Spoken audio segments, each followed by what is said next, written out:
On a warm Sunday morning in July, as the scent of honeysuckle drifted through the open windows of their suburban Boston home, Arthur Pendleton sat on his porch, attempting to enjoy the Father's Day routine of coffee and the Sunday paper. His wife, Eleanor, moved about inside, the gentle clatter of breakfast dishes a familiar comfort. For weeks, an unspoken tension had settled between them, a silence where their daughter, Clara, usually filled the air with demands and manufactured crises. 3 years of financial turmoil, and not a single call or text from Clara since their heated argument 6 days prior. The quiet was unnerving, almost a prelude to something inevitable. A delivery truck rumbled down their street, pulling Arthur from his thoughts about the unusual calm. A UPS driver approached, package in hand. "Arthur Pendleton?" the driver asked, handing over a medium-sized box and a clipboard. "Happy Father's Day. Someone must think highly of you to pay for Sunday delivery." Arthur signed, a flicker of curiosity turning to unease as he noticed the lack of a return address on the label. The box felt surprisingly light, about the size of a shoebox, weighing maybe 2 pounds at most. "Who's that from?" Eleanor asked from the kitchen doorway, a dish towel in her hand, her expression a mix of curiosity and caution. Eleanor had always been more wary of unexpected deliveries, a habit formed from years of news stories about package bombs and scams. Arthur shrugged, carrying the package to the living room coffee table, the same spot where inheritance documents had been scattered just days before. "Maybe it's from the grandchildren," Eleanor suggested, though her voice lacked conviction. They hadn't seen their grandchildren, Lily and Tom, aged 8 and 6, since Clara had begun using them as bargaining chips in her endless financial demands. Arthur tried to push away the unsettling thought. "Could be," he agreed, but a prickle of unease ran down his spine. The timing felt too precise, too deliberate, and Lily wouldn't have sprung for special Sunday delivery. Eleanor leaned closer, her fingers tracing the edges of the shipping label with her usual methodical attention. "Arthur," she said slowly, her voice dropping to a whisper, "don't open it." Arthur looked at her, confused. "Why?" She pointed to something he had completely missed in his casual handling of the package. "Can't you see the holes? They're for breathing, which means something alive is inside." A cold knot formed in Arthur's stomach. Now that Eleanor had pointed them out, he could see tiny, precise punctures in the cardboard, almost invisible, unless you knew to look. "Breathing holes," he repeated, his voice flat. "Something's alive in there," Eleanor confirmed, backing away from the table. "The question is, what?" They stood frozen, staring at the innocent-looking box as if it might suddenly animate and attack. The morning sunlight, which had seemed so warm moments before, now felt ominous. The suburban quiet was heavy with unspoken dread. "Who would send us something alive?" Eleanor whispered, but even as she asked, a chilling certainty settled over Arthur. The timing, the anonymous sender, the Sunday delivery ensuring they would be home and unsuspecting. This wasn't a gift.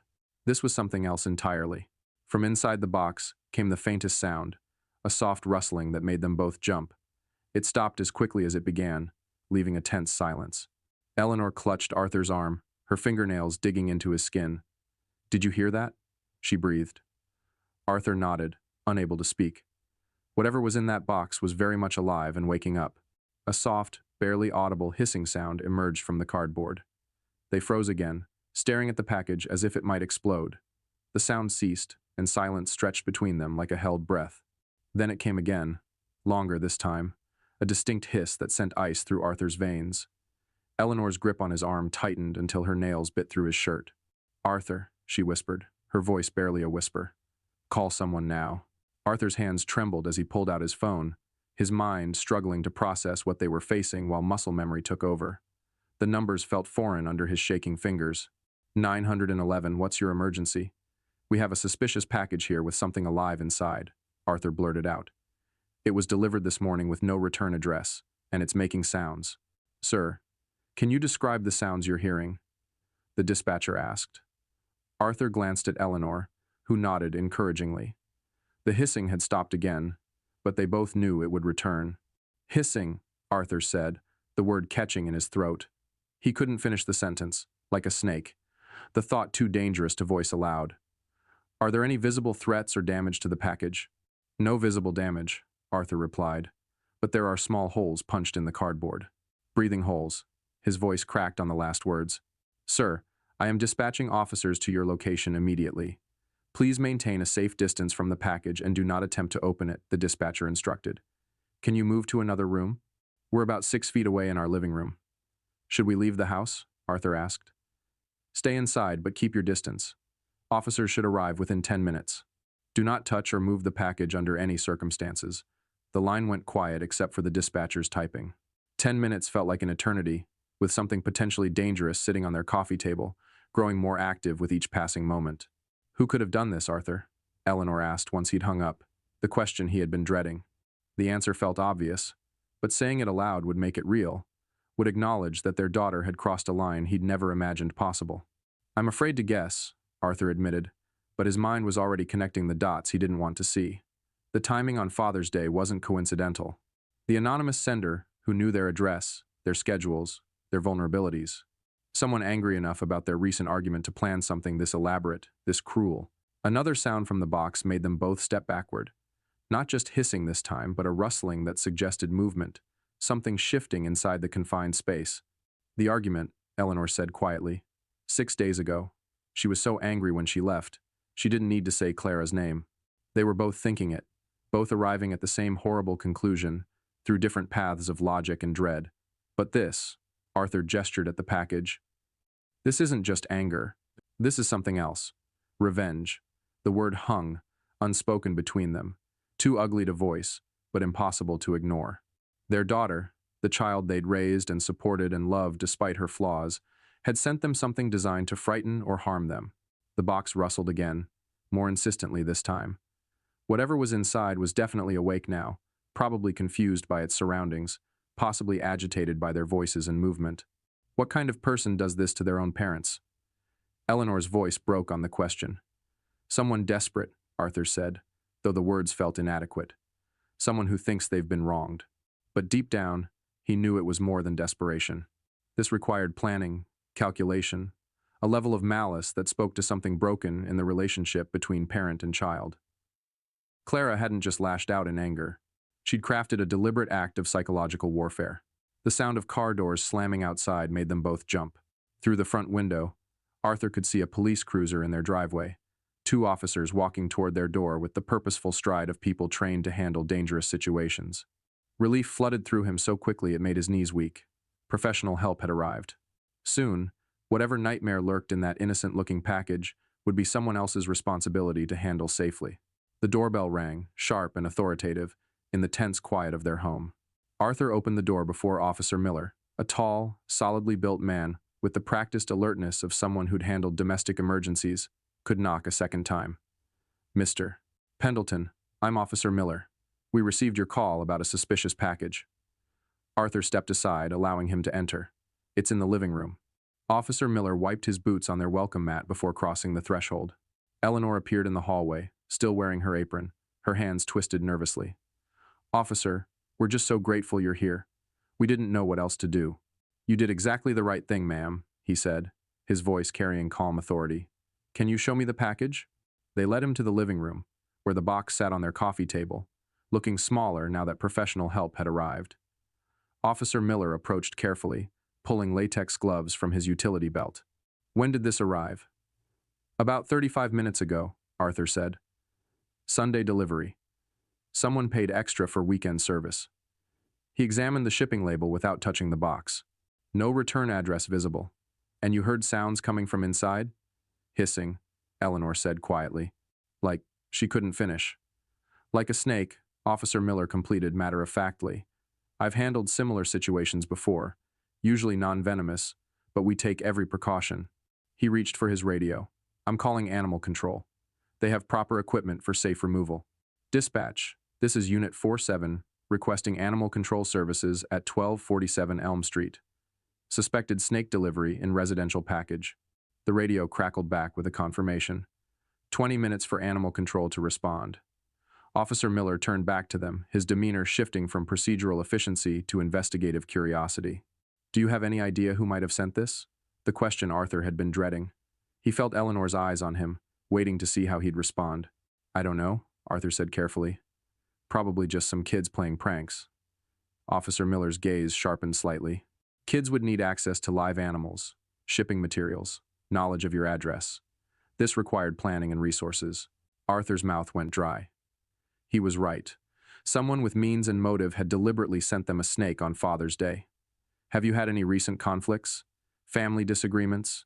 Family disagreements? The phrase hung in the air like an accusation.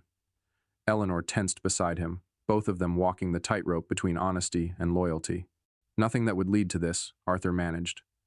Officer Miller studied his face, noting the hesitation, but he didn't push. Instead, he pulled out a small notebook. Any unusual charges on your credit cards recently? Pet stores? Exotic animal suppliers? The question hit Arthur like a physical blow. Pet stores. The memory crashed over him with terrible clarity. That charge he'd noticed on last month's statement. Clara used his credit card for emergencies. Reptile Haven, $127.50. He'd assumed it was something for the grandchildren. Not a snake. Never a snake. Mr. Pendleton, are you all right? Officer Miller asked. Arthur forced his expression back to neutral, though his heart hammered against his ribs. I'm fine. Just processing all this. But he wasn't fine. The puzzle pieces were falling into place with horrifying clarity. The timing, the knowledge of their routines, the access to his credit card, the deliberate cruelty of choosing Father's Day. His daughter had sent him a snake. Will you be filing a formal report? Officer Miller asked. We can investigate the package origin, pursue charges if we identify the sender. Arthur looked at Eleanor, seeing the same conflict behind her eyes. Part of him wanted justice, but the larger part, the part that had spent 34 years protecting Clara, despite her flaws, couldn't turn her over to the police. No, Arthur said quietly. I don't want to make a mountain out of a molehill. If it's just a prank, filing charges seems excessive. Officer Miller made a note, though his expression suggested he'd heard this response before. Family loyalty trumping justice, even when family members crossed dangerous lines. Another vehicle pulled into their driveway. Through the window, Arthur could see a white van with Animal Control Services painted on the side. That'll be Sergeant Johnson, Officer Miller said. Best wildlife specialist in the county. He'll have this resolved safely within the hour. But as Arthur watched the animal control officer grab his equipment, he knew the real situation was just beginning. Sergeant Johnson from Animal Control worked with the methodical efficiency of someone who'd handled stranger situations than theirs. Within 20 minutes, he'd safely extracted a 3-foot corn snake from the shipping box, confirmed it was non-venomous, and loaded it into a secure carrier for transport to a local reptile rescue. Beautiful specimen, he said, securing the carrier in his van. Someone paid good money for this one. Corn snakes make excellent pets when properly cared for. Shame someone used it for whatever this was. Officer Miller shook hands with both of them before departing. Call if you remember anything else about possible senders, Mr. Pendleton. Even pranks like this can escalate if left unchecked. Arthur nodded, maintaining the facade of cooperation, while his mind churned with darker possibilities. Both vehicles disappeared down their quiet suburban street, leaving Eleanor and Arthur alone with the morning's aftermath. The living room felt different now, violated somehow, despite the professional cleanup. The coffee table bore faint water stains where Sergeant Johnson had disinfected the surface. The scattered inheritance documents had been restacked neatly, but their symbolic power had shifted. They were no longer tools of family planning, but evidence of the betrayal that had triggered this morning's events. Eleanor busied herself in the kitchen, running water in the sink with unnecessary vigor. Stress cleaning, her standard response to family crises. Arthur stood at the front window, watching the Millers return from their Father's Day outing, their car loaded with picnic gear and children's laughter. Normal families, normal Sunday mornings, normal fathers who didn't receive venomous surprises from their daughters.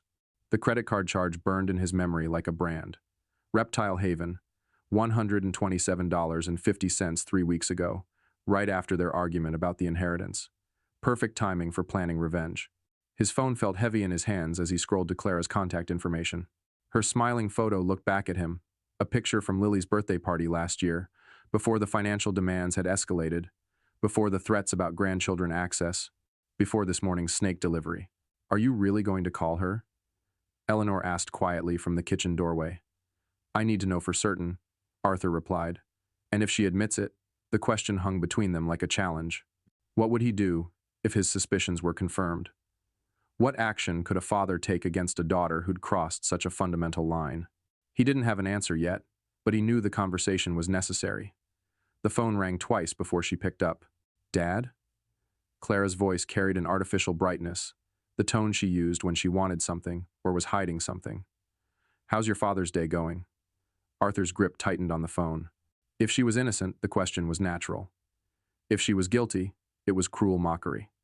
"Interesting morning, actually." He kept his voice neutral, conversational. "Clara, you wouldn't happen to know anything about a strange Father's Day gift?" "No, Dad. What happened?" Her response came quickly, almost too quickly. But it was what happened next that confirmed his worst suspicions. In the background, unmistakably, Arthur heard Mark's quiet laughter. Not the surprised chuckle of someone hearing unexpected news, but the satisfied snicker of someone who thought they'd gotten away with something clever. The sound hit Arthur like a physical blow. All doubt vanished in that moment of careless amusement. His daughter had sent him a snake, and her husband found it entertaining. "Just some confusion with the delivery," Arthur said, fighting to keep his voice steady. "Nothing important. I should let you go. Are you sure everything's okay? You sound strange." "Strange?" Arthur was discovering that his only daughter had tried to terrorize him with a live reptile, and she thought he sounded strange. "Everything's fine, Clara. Enjoy your Sunday." He ended the call before she could respond, before his carefully maintained composure could crack completely. The phone trembled in his hands as the full weight of betrayal settled over him. Eleanor appeared at his side, reading his face with the intuition of 38 years of marriage. "You heard something?" Mark laughed, Arthur said, the words flat, emotionless. In the background. When she asked what happened, he laughed like it was the funniest joke he'd ever heard. Eleanor's hand found his arm, a steadying presence in the shifting landscape of their family dynamics. "What are you going to do?" Arthur looked down at the phone, then toward his home office, where the computer held access to bank accounts, credit cards, and all the financial tools that had kept Clara afloat for 3 years running. "I'm going to teach my daughter about consequences." 7 o'clock found Arthur sitting in his home office, door closed, computer humming quietly in the evening stillness. He'd spent the afternoon in careful thought, walking through their neighborhood, reviewing 30 years of financial decisions that had brought them to this moment. The anger had settled into something colder, more purposeful. His desk held the accumulated evidence of a father's generosity. Bank statements showing monthly transfers to cover Clara's rent, credit card bills he'd paid without question, insurance premiums, car payments, emergency loans that were never repaid, 3 decades of enabling disguised as love. The leather portfolio beside his keyboard contained documents he'd reviewed dozens of times, copies of checks written for her wedding, receipts from the car he'd sold to pay her gambling debts, bank transfers labeled emergency assistance that had become monthly obligations. Each piece of paper told the same story of a daughter who had learned to see her father as an endless source of money rather than guidance. The computer screen glowed as he navigated to their online banking portal. His fingers moved steadily across the keyboard, typing the familiar passwords he'd never shared with Clara, though she'd managed to access plenty without them. First, the credit card account, the same one that showed the Reptile Haven charge from 3 weeks ago. Clara appeared as an authorized user, a status he'd granted her during college for emergencies, 20-year-old emergencies that had multiplied into a permanent lifestyle. He clicked on Manage Users. The system prompted him with security questions. His mother's maiden name, the street where he grew up, simple answers that unlocked access to tools he should have used years ago. "Remove authorized user," the screen asked in neutral blue text. His cursor hovered over confirm for perhaps 10 seconds, not from hesitation, but from the profound shift he felt occurring within himself. 30 years I've funded your irresponsibility. Enough." He clicked. "User access revoked. Changes will take effect within 1 business hour." Next came the PIN changes. Clara had somehow learned the numbers, probably watching over his shoulder during one of their many financial rescue missions. He selected new digits, the year Eleanor and he were married, numbers that meant something to their relationship but nothing to their daughter's schemes. The automated payments required more attention. Monthly transfers to her checking account, the recurring payment for her car insurance, a subscription service for her gym membership that she'd convinced him was essential for her mental health. Each cancellation required confirmation, a digital paper trail of his decision to stop being her private bank. His hands remained steady throughout the process. No trembling, no hesitation. This wasn't cruelty. It was overdue accountability. He remembered the conversation last month when she'd called, sobbing about the gambling debts, how she'd promised this was the last time, the final crisis he'd need to solve. He'd believed her, transferred another $5,000, and told Eleanor they were helping their daughter learn responsibility. Instead, he'd been teaching her that consequences were optional. The final screen showed a summary of changes. Credit access removed, automatic payments canceled, PIN codes updated. The work of 30 years of enabling undone in 30 minutes of methodical clicking. Save changes. Outside his office window, the suburban evening continued its peaceful rhythm. The Millers were grilling dinner in their backyard. Mrs. Jenkins walked her small dog past their mailbox. Normal families living normal lives, probably not dealing with adult children who sent live snakes as Father's Day gifts. Arthur clicked save. The confirmation appeared instantly. Account changes processed. Updated information will be available immediately. Leaning back in his leather desk chair, he felt something he hadn't experienced in years when it came to Clara. Control. Not the desperate, reactive scrambling to fix her latest crisis, but the calm authority of a parent who'd finally remembered that love sometimes requires saying no. Tomorrow morning, she would discover that her financial safety net had been removed. Her credit card would be declined. Her automatic payments would bounce. Her assumed access to his resources would simply end. For the first time in decades, the consequences of her choices would be entirely her own responsibility. The phone on his desk remained silent, but he knew that wouldn't last long. Chapter 4. The Aftermath and Renewed Threats. Morning arrived with unusual peace.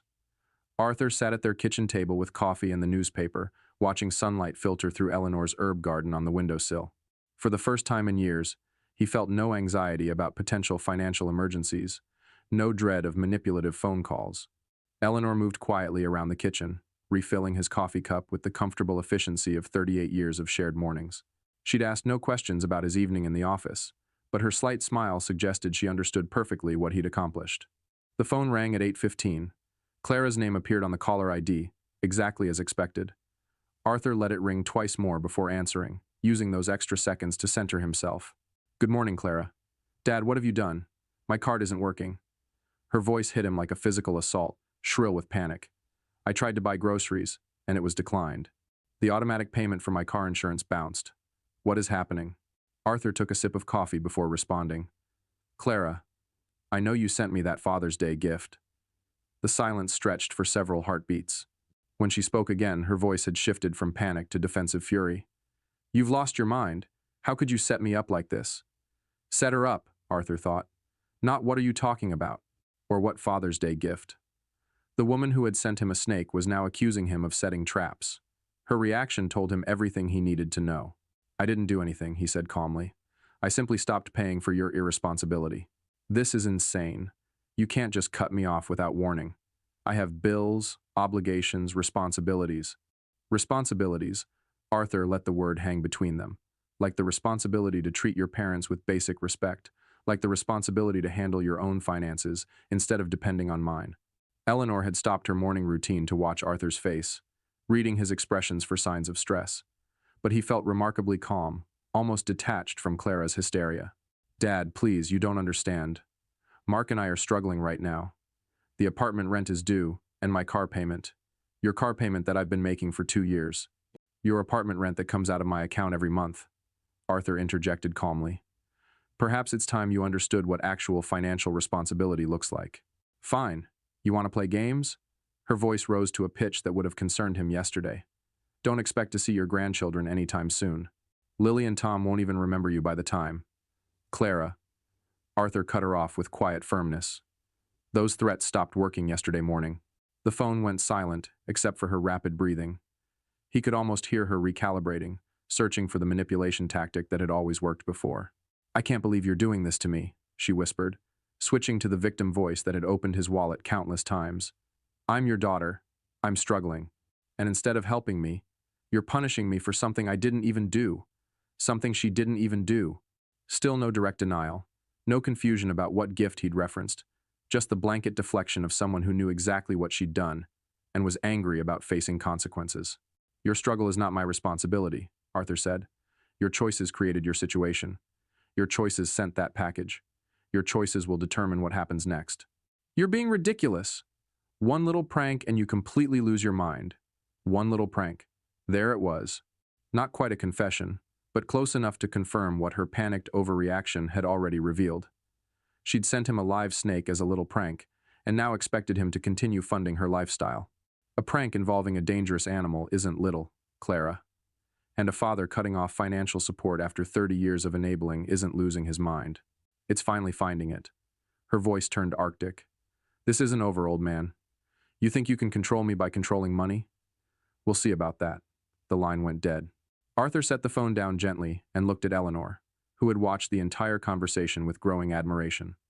The morning sunlight still streamed through her herbs. The coffee still tasted perfect. She's coming here, Eleanor said quietly. I nodded, probably with Mark. They'll want to continue this conversation in person. Are you ready for that? Arthur thought about the question seriously. Was he ready for his daughter to arrive at their home with her unemployed husband, demanding access to money she'd never earned, threatening grandchildren she'd already weaponized? Yes, he said. I think I am. The sound of a car engine roaring into their driveway shattered the morning calm. Tires squealed against asphalt as the vehicle stopped abruptly, followed by the sharp slam of two car doors. Eleanor and Arthur exchanged a glance. They both knew who had arrived. Heavy footsteps marched across their front walkway with determined rhythm. The doorbell rang once, sharp and demanding, then immediately again when no one answered fast enough. Arthur stood slowly, feeling remarkably calm, despite the approaching storm. Stay here, he told Eleanor quietly. Number. Her voice carried unexpected strength. We're in this together. The doorbell gave way to aggressive knocking. Arthur walked to the front entrance and opened it to find Clara and Mark standing on their porch like a two-person army ready for battle. Clara's face was flushed red with anger, her hair disheveled as if she'd dressed hastily and driven there in fury. Mark loomed behind her, his expression dark with malice Arthur had never seen directed at him before. Dad! Clara's voice vibrated with barely controlled rage. We need to talk. We already talked this morning. Arthur remained in the doorway, not inviting them inside. I thought I was quite clear. Clear? She laughed harshly. You were insane. You can't just cut me off because of some ridiculous misunderstanding about a Father's Day package. Even now, standing on his doorstep demanding money, she couldn't bring herself to admit what she'd done. There's no misunderstanding, Clara. You sent me a snake, I responded appropriately. Mark stepped forward, his bulk filling more of the doorway. Look, old man, maybe you didn't think this through properly. Clara has expenses, responsibilities. Kids need things. Kids whose mother threatens to keep them away from their grandparents when she doesn't get money, Arthur replied evenly. Clara's face contorted with desperate fury. Fine. You want to play hardball? You'll never see your grandchildren again. Lily and Tom will grow up knowing their grandfather chose money over family. The words that had once been his greatest fear now felt powerless against the clarity he'd gained. Arthur looked at his daughter and saw not the child he'd raised, but the manipulative stranger she'd become. Clara, Arthur said quietly. That's not a threat. That's a blessing. The shock on her face was complete. This was not the response she'd expected. Not the devastating blow that had always brought him to his knees before. Mark's mouth fell open. You. What? Clara stammered. If you're the kind of person who uses children as weapons against their grandparents, then perhaps it's better that they're not exposed to that kind of manipulation while they're young. Mark's expression shifted to something darker. He stepped forward close enough that Arthur could smell the anger radiating from him. We know where you live, old man, he said, his voice low and menacing. We know your routines, your schedule. You might want to reconsider your position. Arthur felt Eleanor tense behind him, but he remained perfectly still. Are you threatening me, Mark? I'm just saying that family relationships work both ways. You want to cut us off? Fine, but don't expect us to just disappear quietly. Actually, Arthur said, that's exactly what I expect. And if you choose not to disappear quietly, that becomes a matter for the police rather than family negotiation. Clara grabbed Mark's arm, perhaps sensing he was pushing into territory that could have legal consequences, but her touch didn't calm him. It seemed to fuel his aggression. You think you're so smart, Mark continued. You think cutting off our money makes you powerful. There are other ways to get what we need. I'm sure there are, Arthur agreed. Like getting jobs, for instance. Novel concept. But people have been supporting themselves through employment for centuries. This isn't over, Clara hissed, her desperation transforming into pure venom. You'll regret treating us like this. Family doesn't abandon family, and there will be consequences. There already are consequences, Arthur said. You're living them right now. They stared at him for a long moment, perhaps finally understanding that no amount of threats, guilt, or manipulation was going to restore their access to his resources. The man who had spent 30 years being their personal bank had simply closed. Without another word, Clara spun on her heel and stalked back to their car. Mark followed, but not before giving Arthur one last menacing look. Arthur watched them drive away, their car engine revving unnecessarily loud. Only when their taillights disappeared did he close the front door and turn to Eleanor. Her face was pale, but her eyes held something he hadn't seen in years. Pride. "We're going to need legal advice," Arthur said. Evening brought the quiet normalcy that had become precious in their house. Eleanor and Arthur sat at their kitchen table after dinner, the domestic routine providing comfort after the morning's chaos. She sipped chamomile tea while he nursed his second cup of coffee, both of them processing the day's events. The kitchen had always been their sanctuary for serious conversations. It was here they'd discussed buying the house, planned for retirement, talked through concerns about Clara's early struggles with money. Now it served as the place where they contemplated the complete breakdown of their family relationship. "I keep thinking about when she was 8, Eleanor said quietly. "Remember the Mother's Day breakfast she made? Burned toast and orange juice with too much pulp. But she was so proud." Arthur did remember Clara in her pink pajamas standing on a kitchen stool to reach the counter, determined to surprise them with breakfast in bed. The memory felt like it belonged to someone else's family now. "She used to draw us pictures," Arthur said. "Stick figures of our family holding hands. I kept them in my office desk drawer for years. I still have some in that memory box upstairs." Eleanor's voice carried maternal grief. "Arthur, she's still our daughter despite everything that's happened today." The words Arthur had been expecting all day. Eleanor's instinct to heal, to find middle ground, to somehow restore what had been broken. It was one of the qualities he'd fallen in love with, this unwavering belief that families could overcome anything. "Eleanor," Arthur said gently. She crossed a line. "I have one more step to take." Her teacup paused halfway to her lips. "What kind of step?" Arthur looked at his wife's face, seeing the concern there, the hope that whatever he was planning might somehow bring their daughter back instead of pushing her further away. How could he explain that bringing her back was no longer the goal? "Something permanent," he said. "Something that ensures this morning's scene never happens again." "You're talking about changing the will." It wasn't a question. Eleanor knew him well enough to follow his thought process, to understand that legal protection was the only solution left. Among other things, yes. She was quiet for a long moment, wrestling with the implications. Changing their estate planning would be more than a financial decision. It would be a formal acknowledgement that their daughter was no longer trustworthy. "The grandchildren," she said finally. "Lily and Tom, they'll be better off not learning that love can be purchased with money," Arthur said. He reached across the table and took her hand. "Eleanor, what she did today wasn't desperation. It was calculated cruelty. The snake, the threats, the manipulation. That's who she's chosen to become.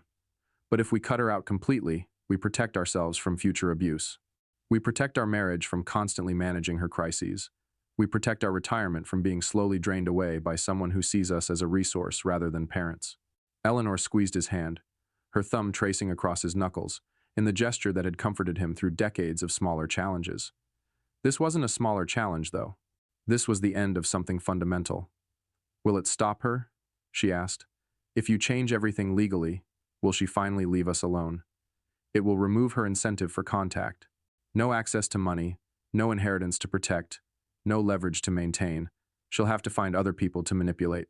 The pragmatism of it felt cold but necessary. Clara would move on to easier targets, people who hadn't yet learned to recognize her patterns. "I hate that it's come to this," Eleanor whispered. "So do I. But I won't spend our remaining years being held hostage by threats and manipulation. I won't let her destroy what we've built together." Outside their kitchen window, the suburban evening continued its peaceful rhythm. The Millers were walking their dog, Mrs. Jenkins was watering her garden. Normal people living normal lives. "When will you do it?" Eleanor asked. "Tomorrow morning. I'll call Attorney Thompson first thing. She's handled our legal work for 15 years. She'll know exactly what needs to be done to make it ironclad." Eleanor nodded slowly, accepting the inevitable, even as it broke her heart. "And if Clara finds out?" "She will eventually, but by then the legal protections will be in place. Her anger won't be able to touch us anymore." Arthur stood up from the table, carrying their empty cups to the sink. Behind him, he heard Eleanor's quiet sigh. Not disagreement, but grief for the daughter they'd lost. Tomorrow, he would take that final step. Tonight, he would hold his wife and let her mourn the family they'd thought they were. Attorney Thompson's law office occupied the third floor of a granite building downtown, its walls lined with legal volumes that spoke of 15 years protecting families like theirs. Arthur sat across from her mahogany desk with a manila folder of documents, feeling calmer than he had in weeks. "Arthur," she said, removing her reading glasses. "When you called this morning, you mentioned needing comprehensive legal protection. Tell me what's been happening." Attorney Thompson had handled their wills, property transfers, and Eleanor's mother's estate. She knew them as the stable couple who planned ahead and paid bills promptly. What Arthur was about to describe would sound like a different family entirely. He explained the inheritance argument, the snake delivery, the blocked credit cards, yesterday's threatening confrontation. Attorney Thompson listened without interruption, occasionally making notes, her expression growing more serious with each detail. Mark said, "They know where we live, know our routines," Arthur concluded. It felt like a direct threat. She set down her pen and leaned back. "Arthur, this goes beyond a family disagreement. You're describing harassment and intimidation. We need to address this on multiple fronts. That's what I was hoping you'd say." Attorney Thompson pulled out a fresh legal pad. "Let's start with your will. You mentioned wanting to restructure your inheritance. I want my money to go to my grandchildren's education, not to my daughter's gambling habits," Arthur said. "That's a wise decision, Arthur." Her voice carried professional warmth. "We can create an educational trust fund that provides for Lily and Tom's schooling, college expenses, and legitimate educational needs while preventing any access by their parents." She outlined the framework. An independent trustee would manage the funds, releasing money only for documented educational expenses. Clara and Mark would have no access, no control, no ability to manipulate the children's inheritance. "What about Eleanor?" Arthur asked. "Fully protected, of course. The house, your retirement accounts, her security. Nothing changes there. This only affects what would have gone to Clara." Next came the restraining order documentation. Attorney Thompson opened a new file and began systematically recording yesterday's confrontation, the threatening language, the escalating pattern that had culminated in actual intimidation. "The snake incident is particularly concerning," she said, writing quickly. "Using live animals to frighten elderly parents shows planning and malice that courts take seriously. How long does this process take?" "The will modifications can be finalized within the week. The restraining order can be filed today. Once it's granted, any contact from Clara or Mark becomes a legal matter rather than a family dispute." Arthur felt something release in his chest, a tension he'd been carrying for months. The weight of being perpetually available for Clara's crises, of walking on eggshells to avoid triggering her threats, of enabling destructive behavior, all of it was ending. "There's one more thing," Attorney Thompson said. "Based on what you've described, I recommend documenting everything for potential future legal action. Keep records of any attempts to contact you, any violations, any attempts to involve the grandchildren. You think it will get worse before it gets better?" "People who use manipulation and threats don't usually accept boundaries gracefully," she replied. "When Clara discovers she's been cut out of your will and served with a restraining order, her reaction may be significant, but that no longer frightened Arthur. With legal protections in place, her anger would be directed at a system designed to handle such behavior, not at two elderly parents trying to enjoy their retirement." Attorney Thompson's assistant brought in the prepared documents. As Arthur signed his name to each page, he felt the satisfying finality of decisions made and implemented. 30 years of financial enabling was officially ending. Their home would be legally protected from harassment. "The restraining order should be approved by end of business today," Attorney Thompson said. "Court officers will serve both Clara and Mark by tomorrow morning. After that, any contact with you or Eleanor becomes a criminal matter." Arthur stood to leave, shaking hands with the woman who had just helped him reclaim control of his own life. Outside her office windows, the city continued its normal rhythm. "Arthur?" Attorney Thompson called as he reached her door. "You've made the right choices. Your family's safety and security come first." Arthur nodded, tucking the folder under his arm. Tomorrow morning, Clara would discover that manipulation was no longer an option. Tonight, Eleanor and he would sleep peacefully, knowing the law was finally on their side. 2 days passed, in the most peaceful quiet Arthur had experienced in years. Eleanor and he fell back into the comfortable routines that had been constantly interrupted by Clara's crises. Morning coffee without dreading phone calls, afternoon walks without checking for missed messages, evening dinners without discussing the latest financial emergency. On Thursday afternoon, Attorney Thompson called to confirm what Arthur had been anticipating. "Arthur, the documents were delivered at 2:15 today. Both Clara and Mark have been served with the restraining order, and they've received copies of the will modifications. It's done." Arthur thanked her and hung up, then sat quietly in his chair for several minutes. Outside their window, Mrs. Jenkins was planting spring flowers in her garden. The miller's children were riding bicycles on the sidewalk. Normal suburban life, continuing its peaceful rhythm. "The papers were delivered?"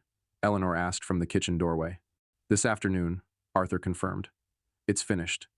She came and sat beside him, taking his hand in hers. They didn't need to discuss what Clara's reaction might be, or whether she would try to find ways around the legal barriers Attorney Thompson had erected. The law was clear. The protections were comprehensive. And for the first time in 30 years, they were truly free from her manipulation. Arthur thought about the daughter he'd raised, the little girl who'd drawn stick-figure families and made breakfast in bed on special occasions. That child had grown into someone who sent live snakes to her father and threatened to weaponize his grandchildren against him. The transformation had been gradual enough that Arthur had spent decades making excuses for increasingly unacceptable behavior. But the woman who'd stood on his doorstep demanding money and making threats wasn't someone he needed to enable any longer. The legal documents had created the boundaries that love alone could never establish. They got what they wanted. I'm no longer in their lives. The irony wasn't lost on Arthur. Clara had spent years threatening to cut off his access to Lily and Tom whenever he didn't comply with her financial demands. Now, through her own escalating behavior, she'd ensured that separation permanently, while simultaneously losing any claim to the inheritance she'd been so desperate to control. Lily and Tom would be provided for through their educational trust fund, managed by professionals who couldn't be manipulated or threatened. Their college expenses, tutoring, books, legitimate educational needs, all secured without giving their parents access to resources they'd proven incapable of managing responsibly. Eleanor squeezed his hand. "Do you think she understands what she's lost?" "She will," Arthur said. "The restraining order means any attempt to contact us becomes a criminal matter. The will changes mean there's no inheritance to fight for, no financial incentive to maintain even hostile contact. She'll have to find other people to manipulate, and if she violates the restraining order, then it becomes the police department's problem, not ours." For 30 years, Arthur had been Clara's safety net, catching her every fall while she learned nothing from the experience. He'd sold his classic car to pay her gambling debts. He'd covered her rent when she claimed unexpected emergencies. He'd written check after check, always believing that this time would be different. This crisis would be the last one. The snake had been her final communication with him.